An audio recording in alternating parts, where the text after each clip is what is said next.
শীতকালে কিন্তু হাঁড়িতে মাটি দিতে বড্ড কষ্ট হয়, কাদাটা যে পুরো বরফের মতো ঠান্ডা হয়ে থাকে, হাত যেন কনকন করে।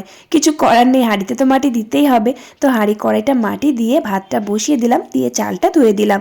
আর আজকে বড় একটা ফুলকপি এনেছে, ফুলকপির না তরকারি করব না কিছু, ফুলকপিগুলো ছোট্ট ছোট্ট করে কুচিয়ে রাখলাম বড়া ভাজা করব বলে। আর লাউডাটা দিয়েছে কালকে, কাল আর রান্না করা হয়নি, তাই আজকেই করতে হবে। আমার শ্বশুরবাড়িতে তো পালং শাকের সাথে লাউ ডাঁটা না খেলে চলেই না, কিন্তু আজকে আর পালং শাক নেই, তাই লাউ ডাঁটাটা শুধুই রান্না করলাম। ভাতটা নামিয়ে দিয়ে ওই যে ফুলকপির বড়া ভাজলাম বেশ মচমচে করে, আর মাছের তেল ছিল একটু, মাছের তেল ভাজা করলাম, লাউ ডাঁটার চচ্চড়িটা করলাম, আর মাছটা আলু আর ফুলকপি দিয়ে ঝোল করলাম। তারপর আর কি রান্নাবান্না কমপ্লিট করে রান্নাঘর পরিষ্কার করে কড়াইটা ভালো করে মেজে ধুয়ে কুবলু সোনাকে রোদে ভালো করে তেল মাখিয়ে চান করিয়ে খাইয়ে ঘুম পাড়িয়ে দিলাম।